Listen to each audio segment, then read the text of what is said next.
So let's get started. Hi and welcome everybody to today's webinar. I'm Malin Bodola and I'm responsible for marketing at Lithium. This webinar is one in a series that we're doing to inspire and give tips and tricks to companies about digital commerce. And with me today, I have Dan Andersson and Joachim Löv from Columbus, one of our solution partners. And they're very experienced within digital commerce area. And today we're going to talk about how to make a business case for your B2B digital commerce. But first, some practicalities. I'll just do a short introduction, and then I'll hand over to Dan and Joachim that will take you through the presentation. And they will talk for approximately like 20-25 minutes. And then in the end, we have time for some questions. So if you have questions during the session, we love questions, enter them in your webinar panel under questions. So just type your questions there and we'll address them at the end of the session. And also good to know is that this is recorded. So you will get an email tomorrow with the recording and also a PDF of the presentation. So if you miss something or you want to share it with someone, you can easily do that afterwards. So first, a short presentation about Lithium. So Lithium is a product company. We provide a platform for digital commerce for mid-size and large companies. And we have long experience from digital commerce. And today we help more than 230 customers in the Nordics to sell online all over the globe. And our customers work both B2B and B2C. And here you can see a few examples of some companies and brands that we help today. But again, today it's not about Lithium, it's about you and to give you some tips and tricks on how you can do a good business case to get this going. So with that, I'm handing over to Dan and Joachim. The stage is yours. Thank you, Malin. So I'm Dan Andersson, working for Columbus, and not beside me, somewhere in the digital world, I also have my colleague. Morning, everyone. This is Joachim. I work at Columbus as well as a senior advisor for our strategy team. And today we will focus on the presentation, so I will actually close down my camera right now. So let's start. Today's webinar is divided into 4 parts. In part 1, we'll go through the process of creating a business case and some common high-level arguments for getting started. Then we will spend time on how to align your project's effect goals to the KPIs of your organization. We will talk about what to keep in mind when making the detailed return of investment calculations. And then in the last part, how to increase your chances even further of getting your business case approved by thinking ahead. So let's start with the process. All right, so this is the process that we follow when creating a business case. It's divided into 3 parts or 7 steps. In the first step, we make a description of the current way of working, normally with pain points that we or our customers are experiencing. In step 2, we start formulating the idea of a change that we want to make in order to overcome these pain points. In step 3, we make a selection of the KPIs that we want to target and what effect that we can calculate on those KPIs. If we have a cost estimation available at this time, we can also make a return on investment calculation. In step 4, we set the project conditions in terms of scope, a timeline, necessary resource, do a risk analysis, etc. And in step 5, we start approaching and addressing change management. We do this as normally a change will have effect also on roles and processes within the company, and we need to start addressing them early so that the changes to these processes and roles can be in place when the project has ended. Coming back to that later on. In step 6, we make a consolidation basically of the material that we've gathered so far and putting it into a format that we can for a review and a decision happening in step 7. Today's webinar will be mostly focused though on step 3 in this process. And I should also mention that there is likely to be a fairly large variation in how we approach this process depending on, for example, the size of the company that we do this for. But to start connecting the idea of a change that you have formulated in step 2 with the selection of KPIs and the effect on those KPIs, there are some high-level arguments to use. And usually you will find those arguments in the area of increased sales, cost reduction, increased customer loyalty, engagement, and etc. But also in the risk not investing in digital B2B sales channels. And actually, Lithium has recently published a guide where you can read more about those arguments. So please read that one. However, the change is happening now. COVID is creating a state of a new normal. The situation has led many B2B customers to buy things online that they wouldn't have done in the past. Complicated and expensive products, for example. And social distancing has really shifted the balance of human and digital engagement in the buying process from roughly equal to a majority in digital. This shift becomes an opportunity to online sales, how sales organizations can lower their cost per visit, extend their reach, and significantly improve sales efficiency. But even so, there may probably be a number of challenges that make decision makers hesitant to make those investments. So you should really prepare an argument map where you are prepared to arguments for their objections. You should also back them up, your arguments, with statistics, data from reports. For example, 62% of B2B buyers say that they can make purchase decisions based on solely digital content. That is a huge change. And you can read more about this in different kind of reports from Forrester, Gartner, etc., etc. B2B buyers are willing to spend big using fully self-service and remote purchases, a change compared with pre-corona period. Actually, regarding to a survey from McKinsey, 70% of B2B decision makers say that they are open to making new fully self-serve purchases in excess of $50,000. 15% of them also say that they can spend more than 1 million on a purchase. So it's not about smaller items and fast-moving parts anymore. Over the next 5 years, a rise in digital interactions between buyers and suppliers will break traditional sales models, according to Gartner. In fact, Gartner's research shows that by 2025, 80% of B2B sales interactions between suppliers and buyers will occur in digital channels. And this is because 33% of all buyers desires a seller-free sales experience. And that preference climbs to 44% when we're talking about millennials. Today, we have a huge change to self-service and remote interactions. And 89% expects to stick to that pro-corona, regarding to McKinsey. For those who already are strong believe in the value of digital commerce, these statements on these slides are spot on. But there may be some C-level managers where you need to get more specific, and we will talk about how you can do that.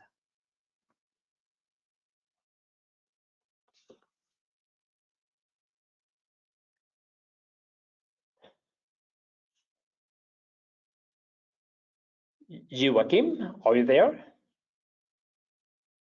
I'm sorry, I'm here, of course, the mute button, as always. We're going to move into the second part of the webinar, and that is to align how to align the business case of your project to the rest of your organization. And the aim of this exercise is to end up with a suitable selection of effect goals that will go into your business case. For especially larger companies, the business case will be reviewed by a management team. It could be an executive committee or alike. That group of people, they have their own KPIs and yearly targets that they care about. So if you in your business case can show an effect on their KPIs, the likelihood of getting it approved will increase. So if we look at this first line here on this slide, most companies, and you'll recognize this from your own organization, I'm sure, they have a company-wide strategic direction that is being set by the executive team, could be the board of directors, or perhaps even the owner. And here we have an example of goals for what it could look like. This specific company is striving to have the best in industry customer experience, high cost control, and the most skilled sales staff. To support these goals, and on this level of the organization, they have a set of KPIs to follow. Could be a net promoter score, revenue growth, gross margin, profit, return on capital employed, inventory turnover rate, whatever it might be. What happens at a second step, and you recognize this too, is that most functions within this company, they will look at this company-wide strategic direction and translate it into something that is more tangible for them. So functions like sales, marketing, R&D, production, customer support, logistics, IT, finance, and such, they will take this company-wide strategic direction and formulate their own goals, and they have their own KPIs. So the example on this slide now, we can imagine this being from customer support. They simply state they have their goals saying that they are to provide high customer support service level. And they have their KPIs to follow, like number of file tickets, ticket response times, and ticket ratings. Different functions like sales and marketing and so forth, they will have their own goals and separate KPIs. As a third step, this is broken down into a individual level in terms of goals and targets for each coworker, and these goals will basically be ticked off at the annual performance reviews at the end of the year. And as a way to reach the set targets now, and you recognize this too, of course, is to form temporary projects to which make improvements to these goals and KPIs. So what you need to figure out for your project and your business case is what KPIs should you target and what type of effects can you show on those KPIs. So let's imagine that you are an employee at the customer support department. In the best case scenario, it's only going to be your manager basically who are to review and approve your business case. And if so, you need to look at that individual's and that person's KPIs and target those in your business case. Normally, it's going to be a team of people, and could be the IT manager being part of this group. It could be the finance manager who are also to review your business case. If so, you need to look at their KPIs too, and preferably target those in your business case as well. For a smaller company, it's quite common that the reviewers will be higher up in the organization. So if the reviewers are the executive team or the board of directors, you need to look at what type of KPIs that they follow and target those as part of your business case.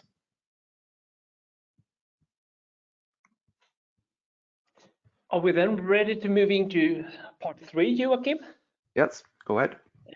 Keep your microphone on now. I will. Okay, great. So, ROI calculations, tips and tricks. Once you have created your project effect goals, the question is, how do you calculate how large that effect will be? In the example on the previous slide, we talked about ticket ratings and NPS, but being required to show monetary effects is more common. So how are we going to show you, so we are going to show you a few examples of that. Over to you, Joachim. All right, so as Don said, once you've selected the KPIs to target, you need to calculate the size of the effect on those KPIs. So here on this slide, you see an example of a change that we plan to make to our customer portal. We want to introduce the ability for customers and potential customers to make quote requests. So there are a few KPIs that we selected to target. Those are the ones highlighted by the blue arrows on the right. It's increased revenue and increased productivity. The other lines in this table are basically existing business information that we've been able to gather from our current way of working description. And those go into the calculation. And it's very important now that we strive for a high level of clarity when making these calculations. We make them stepwise, using known terminology, recognizable numbers, and we show both current and future values. In my experience, the reason for doing this is that many times you don't get to present your business case face to face to those who are to review it. Many times you only get to send it in and they will review it in your absence. So you need to be very clear on how you reached the numbers that you are presenting now as effect goals. So if you look at the rows highlighted with orange arrows, those are the estimations that we've made now in terms of changes to these KPIs. So we estimate that we're going to get an additional 1% of quote requests filed as the change that we propose, and also a reduction of quote processing time by 10%. And Joachim, where do you get those 1 and 10 numbers from? Right, so why is it a 1%, not 2 and 3%? So that's the estimation that you have to make. In the best case scenario, you can make these estimations or base them on real measurements. So again, in the current way of working description, if we've sat next to those who are processing our quotes, and we see that they spend about 10% of their entire process on a step that we now plan to automate, well, then we can claim that we're going to have 10% reduction in processing time. Maybe we've calculated this to 15% even. So that's another one of my recommendations, is to stick to safe numbers and keep them at the low end of the scale. So even if we've now been able to measure a 15% likely decrease in processing time, bring it down to 10% to be on the safe side and not promise too much. Then you can claim also to the decision makers that even if we only reach 10%, we're still going to get this size of an improvement to our productivity. You mentioned high level of clarity. How can that further be achieved? Yes, so besides doing it stepwise, again, using known terminology and all that, I recommend you using, in case you have a more complex relationship between data, you can be using graphs as well as tables. So here we have a fairly large project spanning over several phases, costing quite a lot of money, but at the same time, we can present a big increase to the turnover of the company. So instead of displaying this relationship in numbers and tables only, use graphs. And this becomes especially important if you have an even more complex scenario. So in this case, we are to display a change to a KPI that is different between different markets within the company. So presenting this in a table would be very difficult to achieve high level clarity with. So doing it as a graph is probably better. I should emphasize though that this level of complexity, you normally don't come across that in a smaller company, possibly at a larger company, and then you can use this type of illustrations instead. Right, and also as an additional measure to achieve this clarity, you remember the example that I gave just now in terms of adding quote request capabilities to your portal. That was only one section that I displayed on that slide for a type of calculation going into your total business case. Normally, you have several sections of calculations that make up the entire part of your business case. So what you see on this slide, on the lower 2/3 of the slide, you have 3 different sections of calculations part of this business case. The first section says that we're going to make an improvement to the level of self-service for our customers through our project. Second section says that we're going to have an efficiency and effectiveness increase to our product information management. And the third section says that we can have increased sales. Those 3 sections feed into a summary at the top of this slide, highlighted in blue. So do summarize the numbers for your reviewers and decision makers. And you can see here also that we've been able to make calculations that span over 3 years. If you at this point in time also have a cost estimation made, you can compare the benefits of your project to the cost of the project and thereby get a return on investment calculation and estimation. And Joachim, what if I don't have access to the current values? All right, so let's say that you don't know how many customer service contacts that you have currently, or how much time you spend on product information management. You still need to try to attain those numbers. I usually talk to, it could be a business controller at the company, or it could be someone working with business intelligence, typically people that sit on a large set of data that are useful for these type of calculations. If you still can't get the numbers, the hard numbers, again, try to observe what happens in real life, talk to the functional manager responsible for these areas. Perhaps you can at least reach strong indications, if not hard numbers. If that also fails, again, as Don mentioned previously, you can revert to external resources. Find articles, measurements being done for your industry or companies very like your own. Talk to someone working for a company similar to your own and see what they've done. What type of numbers do they have?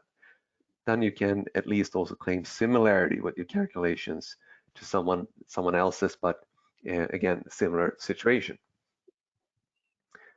And I think, Don, with that, we can move on to part 4, right? Okay, now we have selected relevant KPIs and with calculations created Effectors for our development project.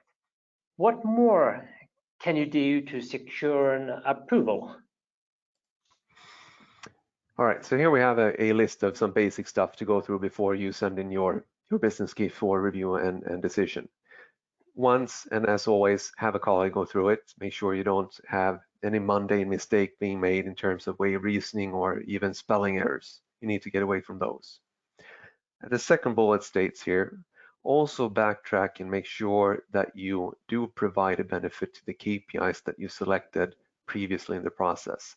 Because by now, quite a few weeks may have passed by, and make sure you haven't sidetracked in your calculations or how you've formulated your business case. Make sure you're still onto those KPIs that you selected at the start. Also, it's quite common that you, after a few weeks, have built quite a large business case. You might be sitting on 25 pages of text, you have an Excel appendix, and so on. Can be a bit too much for especially high-level managers to review. So try to reduce the complexity again, try to maintain the clarity though. And I usually recommend this book, The Visual Display of Quantitative Information. It gives excellent advice on how you can reduce these types of complexities, but again, with maintained clarity.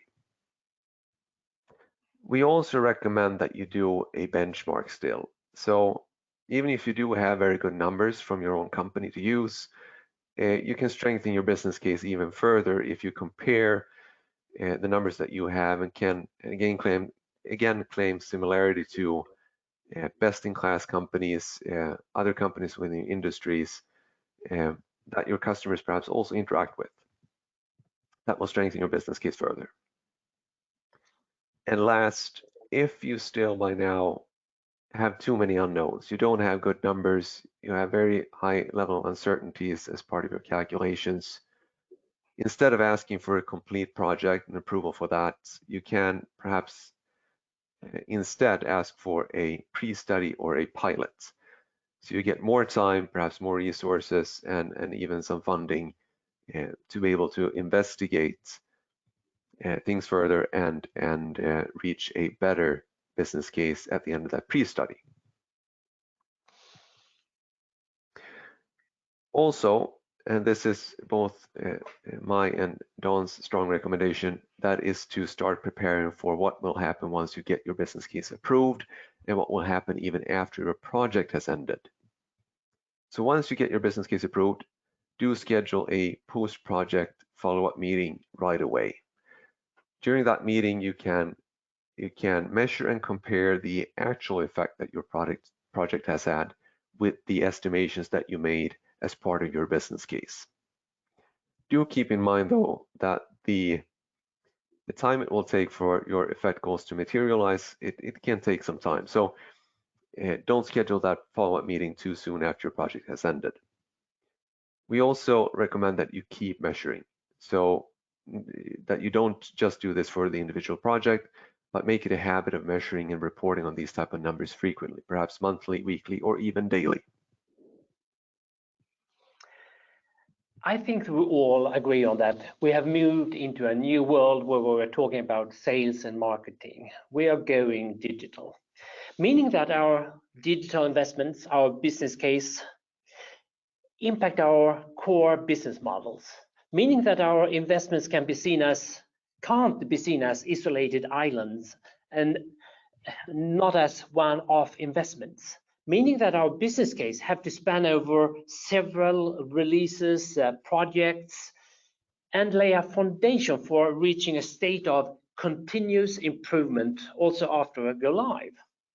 Normally, today, our business case only focus on the, let's say, time-restrained projects, illustrated on this slide with the R1, R2, meaning release 1, release 2, release 3. But to be able to measuring, follow your KPIs and manage changes regarding to your KPIs development, we have to strive for a data-driven development as well.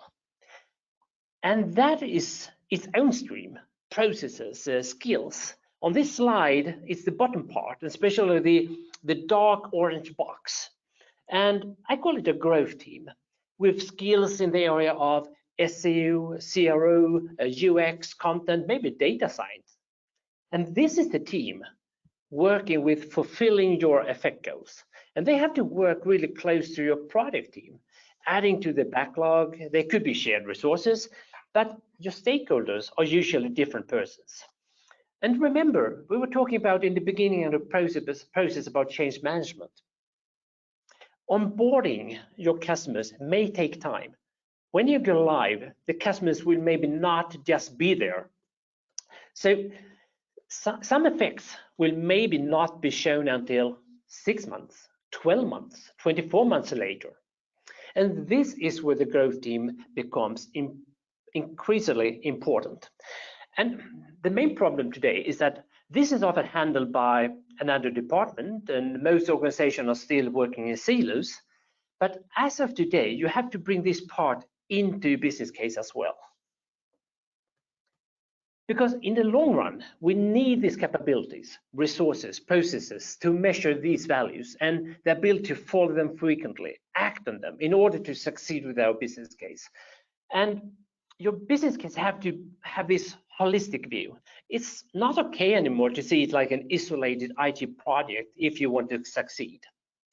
On this slide, you see a KPI and metrics table with an outline of some KPIs. It is illustrating how we add KPIs over time as we add releases. You can see that on the left side, and functionality, and are able to measure new data. A view that is perfect for follow up your KPIs over time. So you are able to do your business case follow up and doing it with a feeling of control and success. And this actually ends up this webinar. Joachim, could you just make a short summary what we're talking about? Sure, sure. So we started out going through the process that we use for creating a business case, and we've been focusing on step 3 of that process now throughout this webinar. We continued to talk about how to align your business case to the KPIs of your organization, even if we talked prior to that about also some high-level arguments for going into the digital space at all. We showed you also some detailed return on invested calculation tips and tricks. Also made a list of how to increase your success rate of getting your business case approved even further. And now at the end, we went through what to do after and plan for what to do after your project. Make sure you actually reach your effect goals and continue to measure them. We hope that this will help you writing your business case in the future. It was a limited time, but hopefully this will help you and give you some value. I think we can open up for questions, Malin. Yes, thank you. And it is a lot to take in. I really understand that for everybody who's listening. So we have some good questions. We really love questions. It's a bit scary with questions, but please write more questions to us. So one question is, when is the time to produce a business case? Right, and this depends a bit. So if you're working for a larger company, you may likely have a project model to follow when initiating a project. And that project model will stipulate for you when to create your business case. And in that case, you most likely have a business case template to use as well. For smaller companies, or if you don't have such a project model to rely on, I recommend you start working on your business case as soon as you've started formulating an idea of a change that you want to make. At the latest, I think you should create your business case when you've gotten a cost estimation for your project from, for example, an external supplier or partner. Yeah. So always a good time to do a business case, never too late either. So another question is, it's long, so you have to listen carefully now. Using e-commerce to reduce sales and admin cost is one thing. However, in terms of increasing revenue, I'm curious to know how you see B2B e-commerce as an enabler to open up new market spaces that ultimately impacts revenue growth. Maybe I can start, Joachim. Go ahead. I think you can see it from two different angles. You can see it from new sales, and you can see it on the after sales, increasing the sale of spare parts, consumables, or whatever you are selling. And I think that so there are two different kind of possibilities to actually grow on all levels. Especially now we see a huge increase in the after sales market.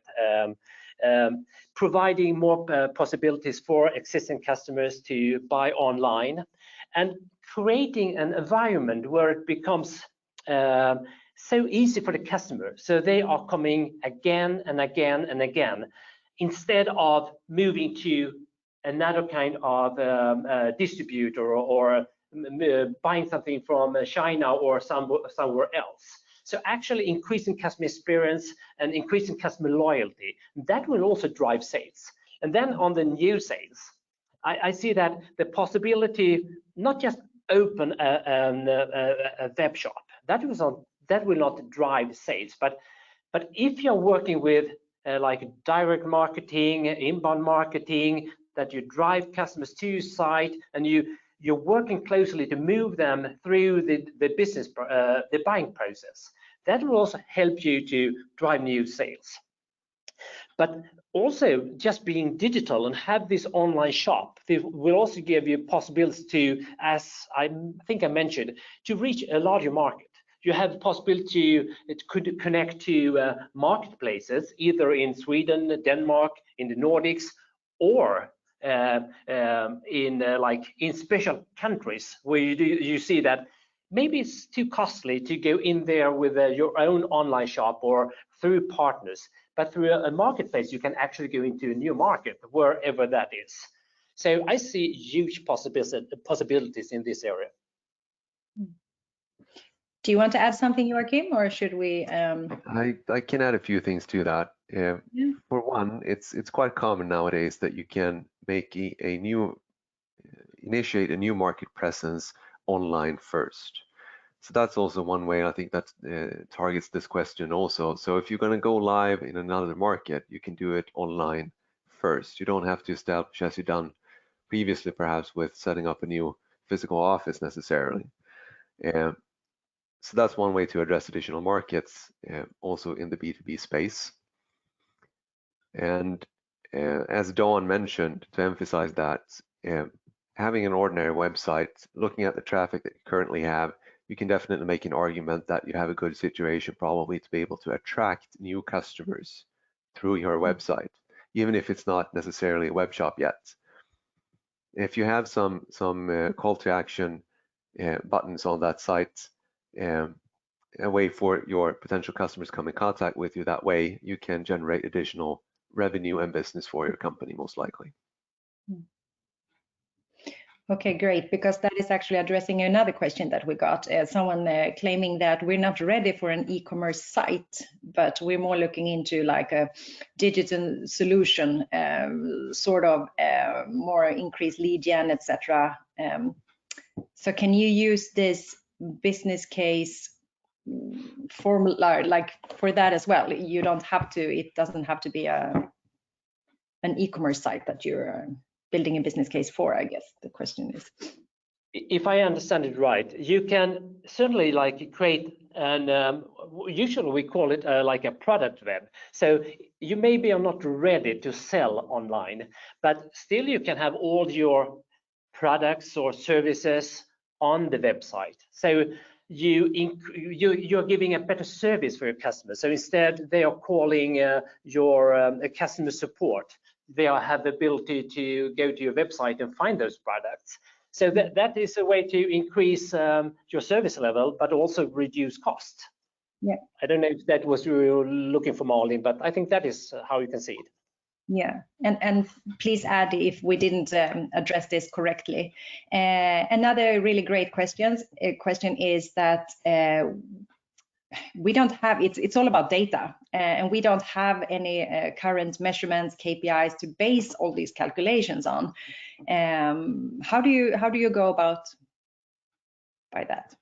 Right, I think we touched on that previously, but and it's not uncommon. So once more, you might have a difficult time, making this description of the current way of working. And normally in a business case, you do want to, provide a change. You want to see that we're currently here, and with this change, we're going to reach these numbers instead. So as Dawn mentioned, also at the start of the webinar, unless you're able to produce these numbers yourself, you can't find them internally, do revert to using external sources. At the very least, look to Gartner, Forrester, Bain & Company, Forbes, McKinsey, and whatever it is. They usually have quite good reports that you can rely on. Those won't be company specific, but they can very well be industry specific, and they can show you a general direction and size of what a change will result in. It's not the best, but it can be sufficient. Yeah, good. And then I think last question before we need to wrap up. Do you see I think maybe you touched on this as well, but is there a difference between complex and simple products? We have, our products are quite complex. Is there a difference when producing a business case?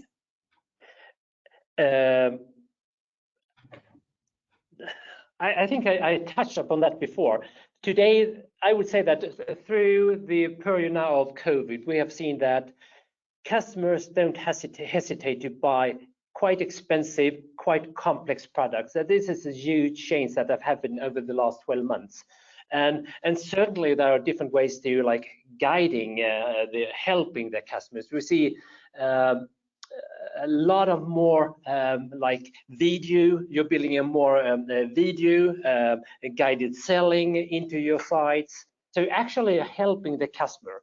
There is also a lot of good like product configuration tools available that also can make this happen. So I would say that there's no difference in the way that you sell only like cheaper, smaller products or larger. It's okay with both today.